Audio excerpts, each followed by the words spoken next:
doctor Martínez y al doctor Elay a que pasen a la sesión de preguntas, y para moderar esta sesión nos hará el favor de hacerlo el doctor Manuel de la Maza, a quien también invito a pasar al frente. De preferencia les pedimos, por favor, en el material que se les entregó se les dio unas papeletas. Si nos hacen favor de hacer sus preguntas vía escrita, sería mucho más ordenado y podríamos pasar a muchas más preguntas. Entonces les agradecemos. Vamos a tener personal recibiendo sus preguntas y haciéndoselas llegar a los doctores. Muchísimas gracias. Adelante, doctor de la Maza.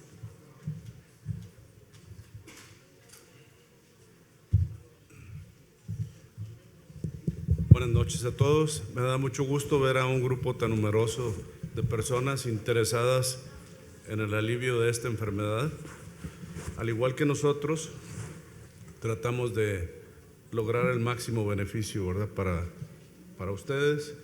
Y esta sesión de preguntas y respuestas se les va a pedir que las hagan por escrito. Y mientras, yo voy a iniciar haciéndoles una pregunta a los doctores, que es: ¿cuáles síntomas son los que más mejoran con el uso de un neuroestimulador para el doctor Fortino Salazar? Sí, los síntomas que mayor impacto y beneficio tiene la estimulación cerebral profunda es el temblor como número uno, y probablemente,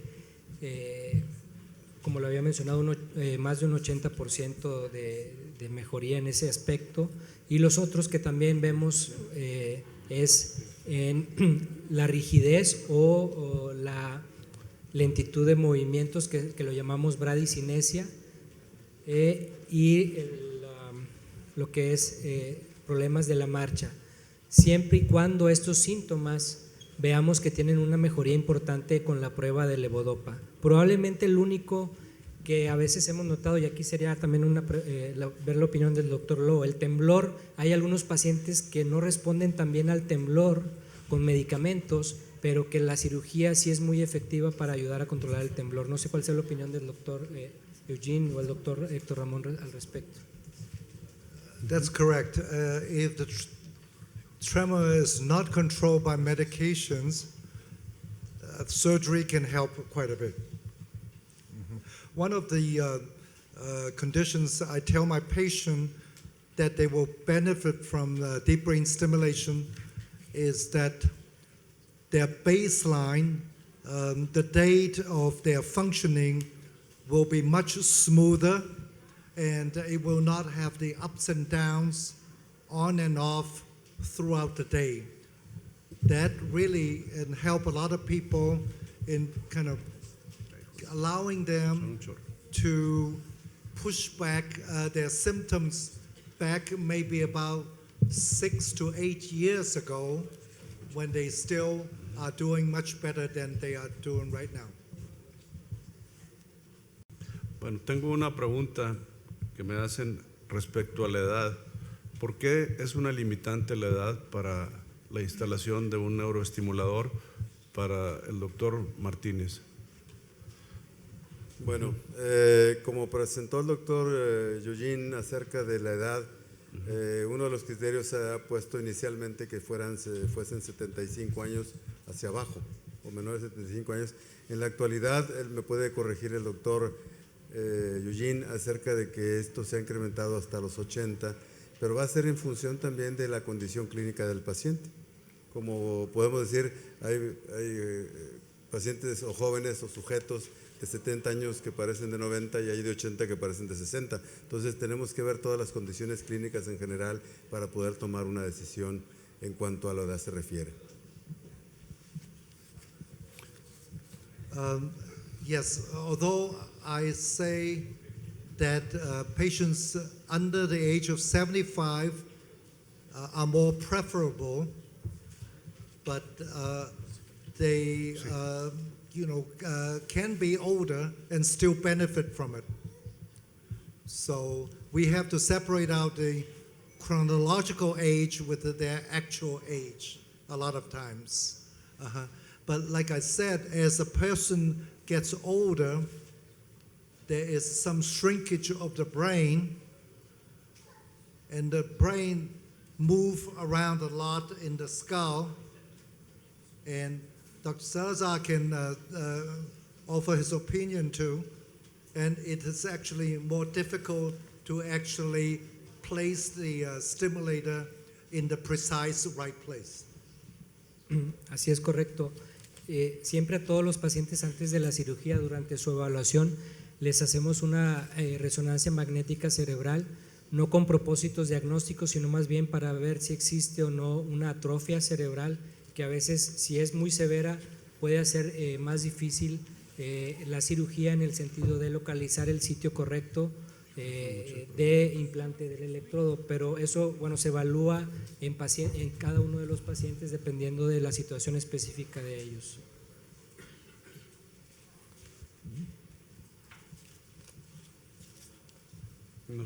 Hay varias preguntas que coinciden en lo mismo, que se refieren al costo del tratamiento.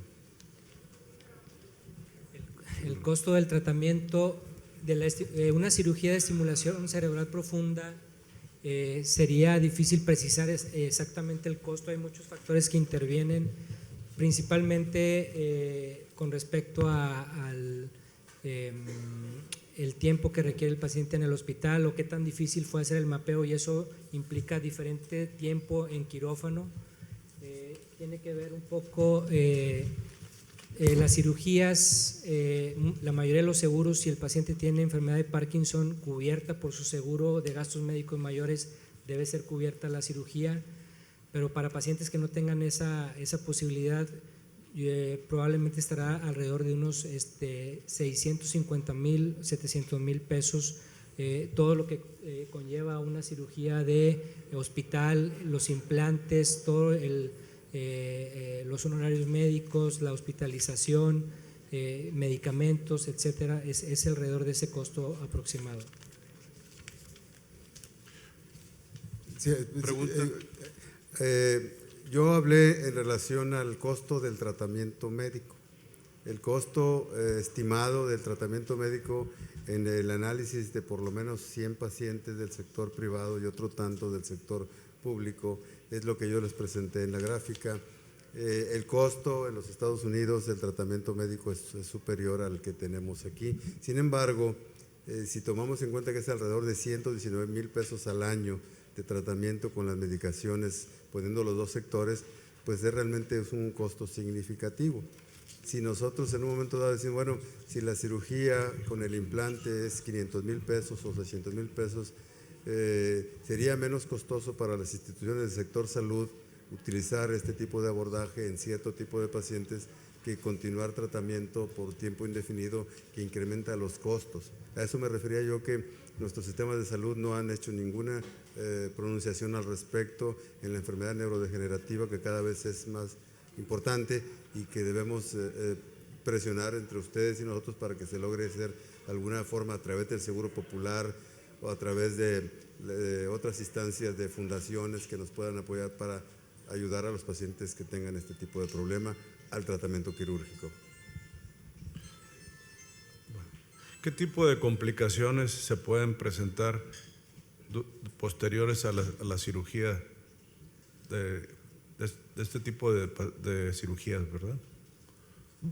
Generalmente la mayoría de las complicaciones que pudieran existir son transitorias, es decir, van a desaparecer a lo largo de días, algunas veces semanas.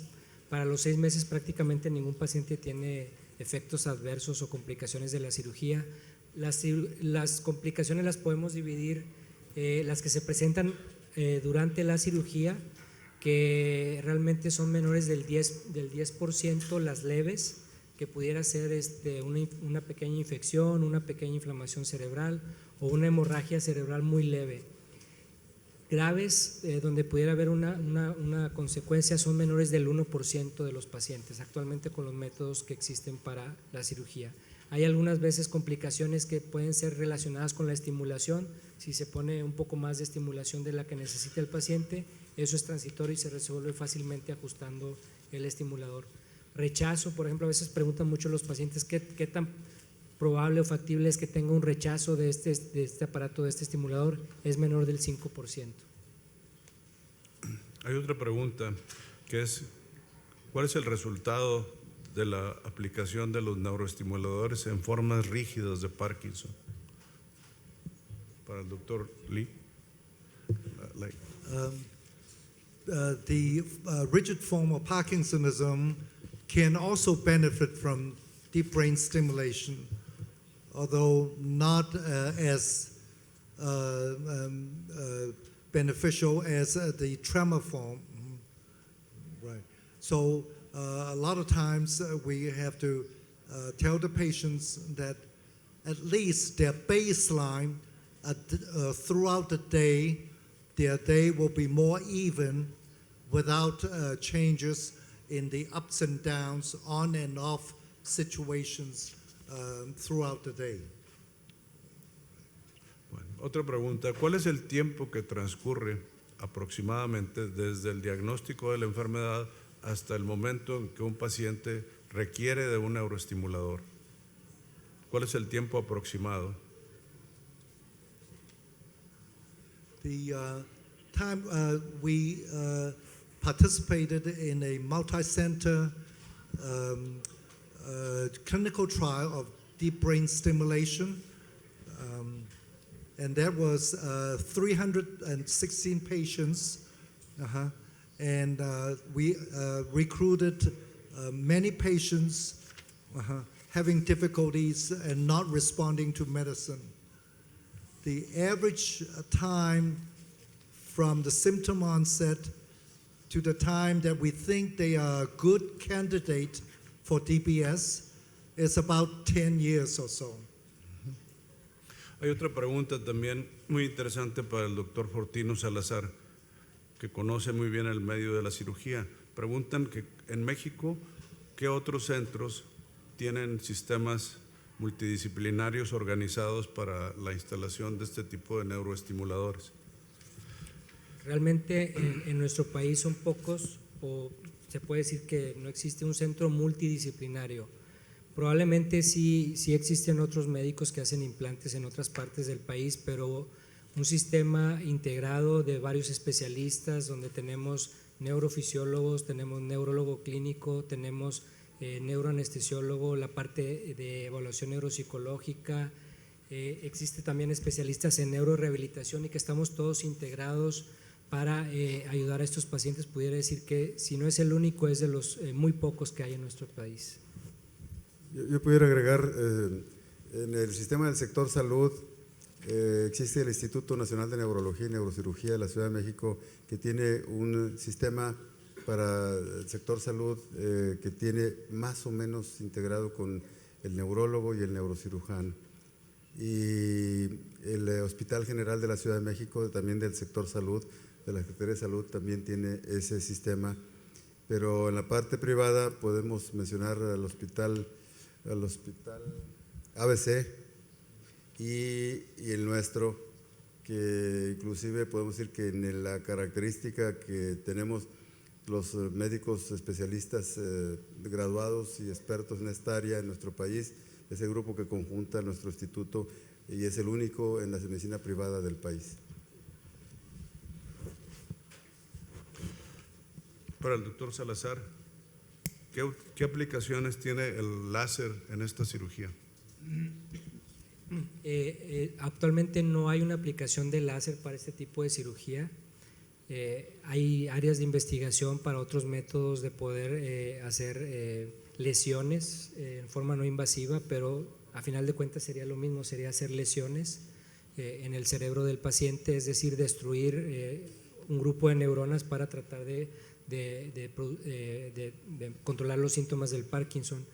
La estimulación cerebral profunda tiene esa ventaja, que no es destructiva. Lo que se hace es que se coloca un electrodo ahí, se produce el impulso eléctrico, hace su función. Si nosotros lo apagamos, inmediatamente regresan los síntomas del paciente. Es por eso que está funcionando las 24 horas continuas el estimulador. Aquí, otra pregunta para el doctor Martínez, que se refiere a la prevalencia del Parkinson. Nos preguntan que si es frecuente el Parkinson entre médicos. Bueno, se ha mencionado que la profesión muchas veces tiene que ver en hay un artículo que se escribió en los Estados Unidos, no me acuerdo el autor, hace tiempo, donde hablaban de las profesiones y encontraban que en una encontraban que los de mayor alta educación podían tener Parkinson y en otros mencionaban que ciertas actividades como los plomeros, como los agricultores, los que se dedican a la fumigación, pudieran ser los que tuviesen una mayor probabilidad de tener Parkinson.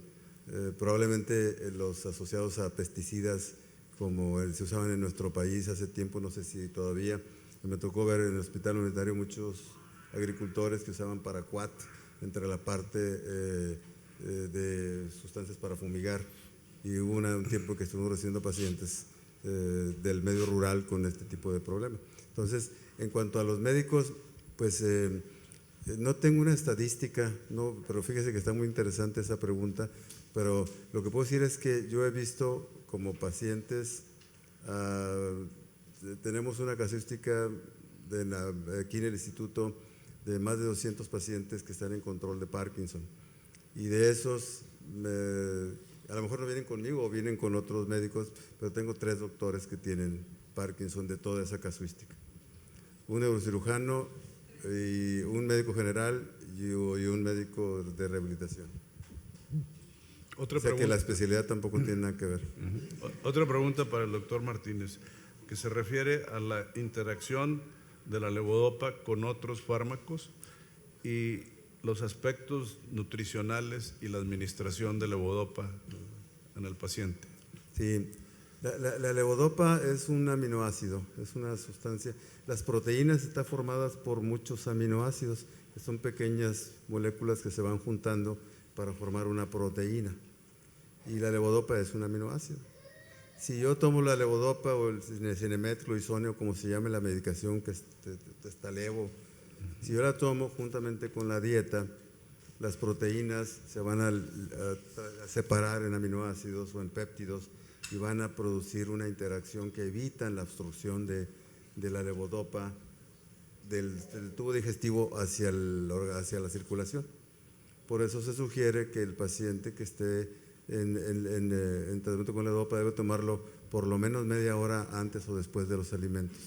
Y la alimentación contiene gran cantidad de proteínas, hay que separarlo hasta 45 o 60 minutos. Como aquí en el norte del país o en Monterrey somos muy carnívoros, entonces es mucha la proteína, entonces se sugiere que separarlo por lo menos 45 o 60 minutos después de la ingestión alimenticia para que se pueda absorber. Porque otro punto importante es que si yo tomo y con el estómago en condiciones para que se absorba la levodopa, lo que pasa al torrente circulatorio solamente un 10% va a llegar al cerebro y se va a transformar en dopamina, lo cual quiere decir que necesitamos optimizar la dosis que nosotros tomamos para que pueda dar el efecto que estamos esperando. También hacen otra pregunta, que algo hablamos hoy en la mañana respecto al uso de las drogas ilícitas y la producción de Parkinson. No sé quién la quiera contestar. ¿Ven? Sí. Bueno, en la mañana que tuvimos la reunión con los neurólogos del noreste del país y neurocirujanos, nos juntamos en este mismo lugar. Los 4 que estamos aquí al frente platicamos con todos en la mañana y el doctor de la Maza, Manuel, presentó la información de la presencia de las drogas ilícitas que se utilizaron, que hubo un boom, un incremento del Parkinson en jóvenes por el uso de drogas que venían con una contaminación, con una sustancia que se llama MPTP, que produce una característica que destruye directamente las neuronas de dopamina. Y ya aparecieron muchos jóvenes o adultos jóvenes con problemas de Parkinson. De ahí se nació la idea de que se podían hacer modelos experimentales en rata o en ratón o en un poquito más grandes el animalito, utilizando esta inyección de esta sustancia para provocarles Parkinson y luego buscar medicaciones que pudieran modificar el Parkinson, porque esta sustancia destruye y aparece el Parkinson tóxico, el Parkinson por esta sustancia. Y se identificaron muchos pacientes jóvenes, pero también conocimos que esa sustancia pudiera servirnos como modelo experimental para estudiar más de esta enfermedad. Una pregunta para el doctor Salazar es respecto a la estimulación cerebral profunda que no mejora el aspecto del lenguaje, pero también puede empeorarlo. Eso es lo que quieren saber. En sí, la estimulación pudiera empeorar el lenguaje según los parámetros de estimulación que se utilizan. Entonces, eso es algo que de alguna manera puede ser transitorio y se puede modificar. Se dice que en algunos pacientes la estimulación puede causar hipofonía, o es decir, que el volumen de la voz baje un poco.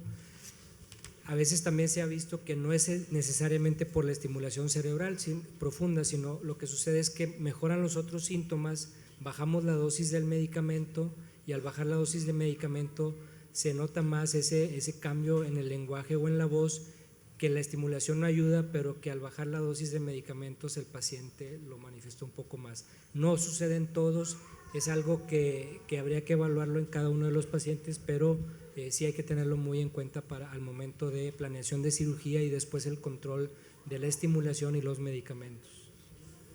También tengo varias preguntas respecto a las alucinaciones, si estas son parte de la enfermedad o son producidas por los medicamentos. Es una pregunta para el doctor Eugene Lai. Sí. Yes, so typically in patients with more advanced Parkinson's disease, they may present with symptoms of visual hallucinations, seeing things that are not actually there. It could be insects or animals or little babies or human beings and so on. Right. It comes and go. Usually it is not very fearful or very annoying, and patients usually have insight to understand that it's not real. Some of these are due to the progression of the disease. As the brain deteriorates, and these symptoms can happen. But a lot of times it could be due to the medications too. So the first thing we do is to reduce some of the medications that are most likely to cause these hallucinations. Some of the medications like amantadine or the dopamine agonist. So these we will take off first, and if they improve, then I think that they are mostly due to these medications, and sometimes people do very well. If they don't improve, it could be due to their brain deterioration, and fortunately we have some medications that we can offer to control these symptoms. ¿Qué sucede con un paciente que está anticoagulado y que es candidato a la instalación de un neuroestimulador? Para el doctor Salazar. La anticoagulación generalmente se utiliza para enfermedades cardíacas. Entonces, en estos casos pudiera ser una contraindicación relativa, depende de qué tan necesario es que el paciente permanezca con la anticoagulación. En algunos pacientes se puede quitar la anticoagulación en forma segura, hacer la cirugía y más adelante volverla a iniciar, aunque lo ideal sería que un paciente no necesitara anticoagulación para este tipo de procedimientos. Hay que evaluar esos casos en forma puntual y específica, pero la anticoagulación sí puede ser problemática. Obviamente no puede estar un efecto de anticoagulantes al momento de la cirugía, por lo que implicaría una hemorragia cerebral. Hay otra pregunta que hacen aquí respecto a eventos emocionales desagradables que tengan impacto respecto al desencadenamiento de la enfermedad. Bueno, hemos visto, y pudiera decir dos casos en particulares, que, doctor, fíjese que veníamos mi papá y yo en el carro por la avenida Cuauhtémoc, y bueno, todos saben cuál es la avenida Cuauhtémoc, si no después les platicamos, ahí por el centro. Íbamos a una velocidad relativamente no muy fuerte, y viene un camión y nos impacta. Y pues, ¿qué cree? Que mi papá a partir del día siguiente empezó a tener temblor. Y entonces, habitualmente diríamos, bueno, pues fue una relación causal, fue el susto, fue lo que haya sido. Pero creo, y eso me lo puede confirmar o desmentir el doctor Eugene, de que seguramente hubo un fenómeno de apoptosis. Un fenómeno de apoptosis generado por ese gran estrés que se presentó. Y el fenómeno de apoptosis es algo que es una muerte neuronal programada, que todos tenemos en diferentes partes del cerebro. Y entonces es muy probable que ese gran evento de estrés haya provocado la destrucción, la muerte neuronal que estaba anticipada a producir entre los 5 años, pues ocurrió ahora, ese gran evento apoptósico. Eso es lo que a veces pudiera considerar yo que cuál fue la relación causal con ese y con otro caso muy similar que presentó el inicio de un trastorno parkinsónico. A lo mejor ya lo tenía y ya manifestó clínicamente en ese momento. Como ya dijimos previamente, el Parkinson no empieza de hoy a mañana, habitualmente tiene años que está paulatinamente manifestándose hasta que ya se hace clínicamente manifiesto. Hay otra pregunta que hace una persona en donde pregunta si un electrodo de estimulación externa a ciertas áreas del cerebro puede ayudar a controlar los síntomas de la enfermedad. Es para el doctor Eugene Lai. There are some experiments with external stimulation, but I don't think that actually works very well. I know that there are magnetic stimulation of the brain, and quite a few centers are doing a lot of research on it, and that might change the function of the brain some, but it is still an experimental procedure, and I think we need more experiment to prove that it really works. Bueno, el tiempo que nos queda ya es muy corto. Me sugieren que podemos nosotros contestar muchas preguntas a través de internet. Se les va a informar de qué dirección pueden hacerlas y podríamos contestar con todo gusto las preguntas. Son muchas, pero no tenemos el tiempo para hacerlo. Creo que cubrimos la mayoría de las preguntas, muchas de ellas se repiten y creo que cada quien tiene preguntas muy particulares que desearía tener esa respuesta, y ofrecemos esa atención a ustedes de contestarlas a través de internet.